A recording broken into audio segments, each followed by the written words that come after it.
News next top ನ್ಯೂಸ್ಗೆ ಸ್ವಾಗತ. ನಾನು ಜೋಬಿನ್ ಅಮಾಸೆ ಬೈಲು. ಟಾಪ್ ನ್ಯೂಸ್ ನೋಡೋಣ. ಅದಕ್ಕೂ ಮುನ್ನ ಈ ಕ್ಷಣದ ಹೆಡ್ಲೈನ್. ಸಂಪುಟ ವಿಸ್ತರಣೆಗೂ ಕೊನೆಗೂ ಮುಹೂರ್ತ ಫಿಕ್ಸ್. ಇಂದು ರಾತ್ರಿ 8ಕ್ಕೆ ಫೈನಲ್ ಮೀಟಿಂಗ್. ಸಚಿವರ ಅಂತಿಮ ಪಟ್ಟಿಗೆ ಬೀಳಲಿದೆ ಹೈಕಮಾಂಡ್ ಗ್ರೀನ್ ಸಿಗ್ನಲ್. ರಾಜ್ಯದಲ್ಲಿ ಹೆಚ್ಚಿದ ಹೆಣ್ಣು ಮಕ್ಕಳ ಶಾಲಾ ಡ್ರಾಪ್ಔಟ್ ಪ್ರಮಾಣ. ಬಿಹಾರವನ್ನೇ ಮೀರಿಸಿ ಕಳಪೆ ಪ್ರದರ್ಶನ ತೋರಿದ ಕರ್ನಾಟಕ. ಕೇರಳ, ತಮಿಳುನಾಡು ಭಾರೀ ಸಾಧನೆ. ಪರಿಸರ ಸಂರಕ್ಷಣೆಗೆ ಶಿಕ್ಷಣ ಇಲಾಖೆಯಿಂದ ಮಹತ್ವದ ಹೆಜ್ಜೆ. ತಾಯಿಯ ಹೆಸರಲ್ಲಿ ಸಸಿ ನೆಡುವ ನೂತನ ಅಭಿಯಾನಕ್ಕೆ ಶೀಘ್ರ ಚಾಲನೆ. ಕಾರ್ಯಕ್ರಮ ಸಮರ್ಥ ನಿರ್ವಹಣೆಗೆ ನೋಡಲ್ ಅಧಿಕಾರಿ ನೇಮಕ.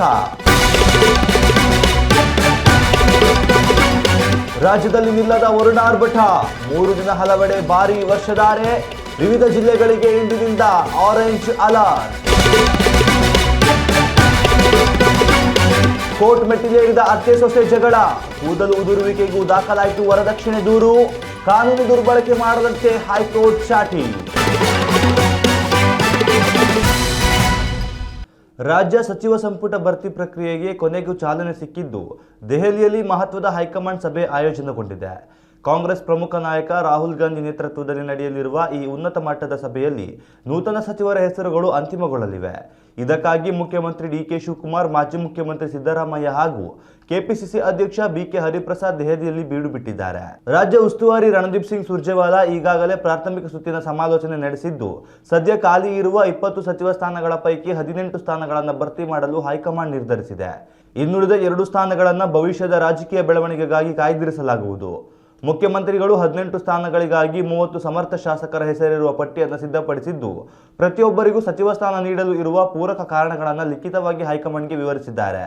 ಮತ್ತೊಂದೆಡೆ ಸಿದ್ದರಾಮಯ್ಯ ಅವರು ತಮ್ಮ ಆಪ್ತ ವಲಯದ 7 ರಿಂದ 8 ಜನರಿಗೆ ಸ್ಥಾನ ನೀಡಬೇಕೆಂದು ಪಟ್ಟು ಹಿಡಿದಿದ್ದು ಸಭೆಯಲ್ಲಿ ಮೌಖಿಕವಾಗಿ ವಾದ ಮಂಡಿಸಲಿದ್ದಾರೆ. ಬಿಕೆ ಹರಿಪ್ರಸಾದ್ ಕೂಡ ಕೆಲವು ಹೆಸರುಗಳನ್ನು ಶಿಫಾರಸು ಮಾಡಲಿದ್ದಾರೆ. ಆದರೆ ಹೈಕಮಾಂಡ್ ತನ್ನದೇ ಆದ ಆಂತರಿಕ ಮೂಲಗಳಿಂದ ಅರ್ಹರ ಪಟ್ಟಿಯೊಂದನ್ನು ಸಿದ್ಧಪಡಿಸಿಕೊಂಡಿದ್ದು ರಾಜ್ಯ ನಾಯಕರ ಪ್ರಸ್ತಾಪಗಳೊಂದಿಗೆ ಅದನ್ನು ತುಲನೆ ಮಾಡಿ ಅಂತಿಮ ನಿರ್ಧಾರ ಕೈಗೊಳ್ಳಲಿದೆ. ವರಿಷ್ಠರು ಈ ಬಾರಿ ಪ್ರಾದೇಶಿಕ ಸಮತೋಲನ, ಜಾತಿವಾರು ಪ್ರಾತಿನಿಧ್ಯ ಹಾಗೂ ಯುವ ಮುಖಗಳಿಗೆ ಆದ್ಯತೆ ನೀಡುವ ಚಿಂತನೆಯಲ್ಲಿದ್ದಾರೆ. ಇಂದು ರಾತ್ರಿ ನಡೆಯಲಿರುವ ಈ ಸಭೆಯಲ್ಲಿ ಪಟ್ಟಿ ಅಂತಿಮವಾದರೆ ಬಹುತೇಕ ಗುರುವಾರ ಸಂಜೆ ಬೆಂಗಳೂರಿನ ಲೋಕಭವನದಲ್ಲಿ ನೂತನ ಸಚಿವರ ಪ್ರಮಾಣ ವಚನ ಸಮಾರಂಭ ಜರುಗಲಿದೆ. ಪ್ರಸ್ತುತ ಮಧ್ಯಪ್ರದೇಶದ ಪ್ರವಾಸದಲ್ಲಿರುವ ರಾಜ್ಯಪಾಲ ತಾವರ್ ಚಂದ್ ಗೆಹ್ಲೋಟ್ ಅವರು ದೆಹಲಿ ನಾಯಕರ ಹಸಿರು ನಿಶಾನೆ ಸಿಗುತ್ತಿದ್ದಂತೆಯೇ ವಿಶೇಷ ವಿಮಾನದ ಮೂಲಕ ಬೆಂಗಳೂರಿಗೆ ವಾಪಸ್ಸಾಗಲು ಒಪ್ಪಿಗೆ ಸೂಚಿಸಿದ್ದಾರೆ. ಜುಲೈ 30ರಂದು ಸಿದ್ದರಾಮಯ್ಯ ಅವರ ದಿವಂಗತ ಪುತ್ರ ರಾಕೇಶ್ ಸಿದ್ದರಾಮಯ್ಯ ಅವರ 10ನೇ ವರ್ಷದ ಸ್ಮರಣೋತ್ಸವ ಕಾರ್ಯಕ್ರಮವಿದ್ದು ಸಿದ್ದರಾಮಯ್ಯ ಮೈಸೂರಿಗೆ ಭೇಟಿ ನೀಡಿದ ಬಳಿಕ ದೆಹಲಿ ಸಭೆಗೆ ಹಾಜರಾಗಲಿದ್ದಾರೆ.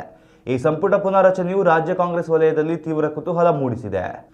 ಲೋಕಸಭೆಯಲ್ಲಿ ಮಂಡಿಸಲಾದ ಕೇಂದ್ರ ಸರ್ಕಾರದ ಇತ್ತೀಚಿನ unified district information scheme for education plus ವರದಿಯು ಕರ್ನಾಟಕ ಶೈಕ್ಷಣಿಕ ವ್ಯವಸ್ಥೆಯ ಆತಂಕಕಾರಿ ಮುಖವನ್ನು ಅನಾವರಣಗೊಳಿಸಿದೆ. ದೇಶದ ಪ್ರಮುಖ ದೊಡ್ಡ ರಾಜ್ಯಗಳ ಪೈಕಿ ಪ್ರೌಢಶಾಲೆ ಅಂದರೆ 9 ಮತ್ತು 10ನೇ ತರಗತಿ ಹಂತದಲ್ಲಿ ಶಿಕ್ಷಣವನ್ನು ಅರ್ಧಕ್ಕೆ ಮೊಟಕುಗೊಳಿಸುತ್ತಿರುವ ಹೆಣ್ಣು ಮಕ್ಕಳ ಪ್ರಮಾಣದಲ್ಲಿ ಕರ್ನಾಟಕವೇ ಮೊದಲ ಸ್ಥಾನದಲ್ಲಿದೆ ಎಂದು ದತ್ತಾಂಶಗಳು ಬಹಿರಂಗಪಡಿಸಿವೆ. ಇದು ತಂತ್ರಜ್ಞಾನ ಮತ್ತು ಸಾಕ್ಷರತೆಯಲ್ಲಿ ಮುಂಚೂಣಿಯಲ್ಲಿರುವ ರಾಜ್ಯಕ್ಕೆ ದೊಡ್ಡ ಹಿನ್ನಡೆಯಾಗಿದೆ ಎಂದು ಶಿಕ್ಷಣ ತಜ್ಞರು ತೀವ್ರ ಕಳವಳ ವ್ಯಕ್ತಪಡಿಸಿದ್ದಾರೆ. ವರದಿಯ ಪ್ರಕಾರ ಪ್ರಸ್ತುತ ಕರ್ನಾಟಕದ ಪ್ರೌಢಶಾಲಾ ವಿದ್ಯಾರ್ಥಿನಿಯರ ಡ್ರಾಪ್ಔಟ್ ಪ್ರಮಾಣವು -9%ರಷ್ಟಿದೆ. ರಾಷ್ಟ್ರೀಯ ಸರಾಸರಿ -8%ರಷ್ಟಿದೆ. ರಾಜ್ಯದ ಅಂಕಿಅಂಶವು ದೇಶದ ಒಟ್ಟಾರೆ ಸರಾಸರಿಗಿಂತ ಗಣನೀಯವಾಗಿ ಹೆಚ್ಚಾಗಿದ್ದು ಕಳೆದ 3 ವರ್ಷಗಳಲ್ಲಿ ರಾಜ್ಯದಲ್ಲಿ ಈ ಪ್ರಮಾಣದ -19.6ರಿಂದ ಇಳಿಕೆಯಾಗಿದ್ದರೂ ಪ್ರಗತಿ ವೇಗ ಅತ್ಯಂತ ಮಂದಗತಿಯಲ್ಲಿದೆ.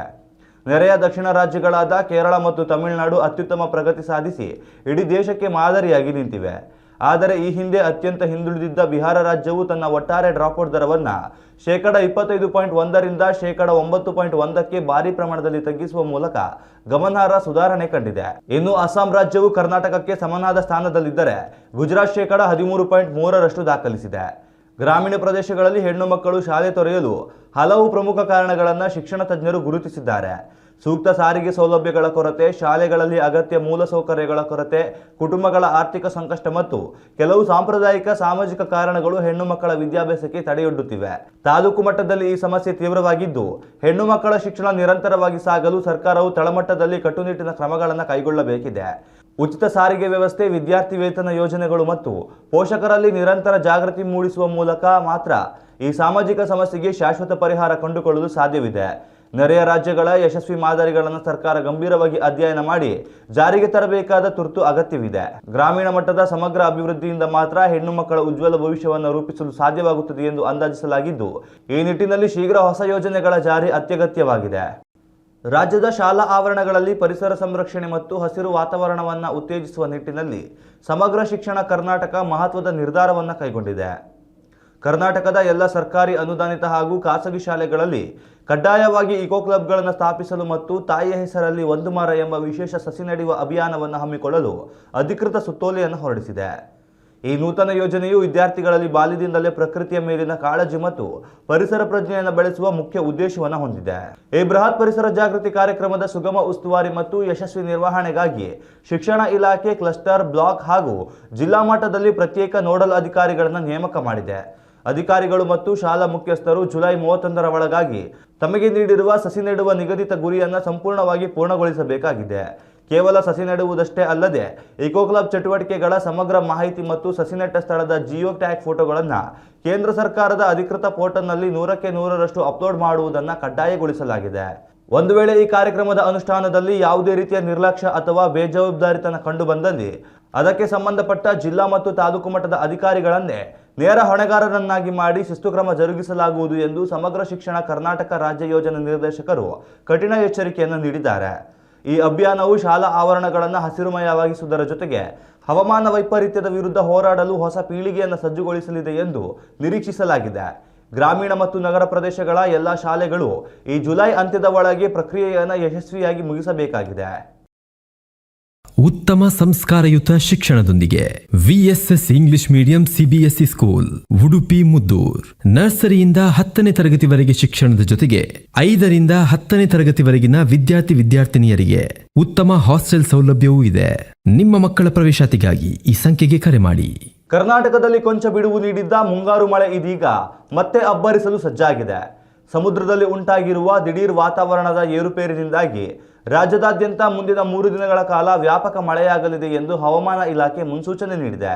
ಇಂದಿನಿಂದ ಜುಲೈ 31ರವರೆಗೆ ವರುಣಾರ್ಭಟ ತೀವ್ರವಾಗಿರಲಿದ್ದು, ಸಾರ್ವಜನಿಕರು ಸೂಕ್ತ ಮುನ್ನೆಚ್ಚರಿಕೆ ಕ್ರಮಗಳನ್ನು ಕೈಗೊಳ್ಳುವಂತೆ ಕಟ್ಟುನಿಟ್ಟಾಗಿ ಸೂಚಿಸಲಾಗಿದೆ. ಅರಬ್ಬಿ ಸಮುದ್ರ ಹಾಗೂ ಬಂಗಾಳ ಕೊಲ್ಲಿಯಲ್ಲಿ ಉಂಟಾಗಿರುವ ತೀವ್ರ ವಾಯುಭಾರ ಕುಸಿತ ಮತ್ತು ಚಂಡಮಾರುತದ ಸುಳಿಗಾಳಿಯ ನೇರ ಪ್ರಭಾವ ಕರಾವಳಿ ತೀರದ ಮೇಲೆ ಬೀರಲಿದೆ.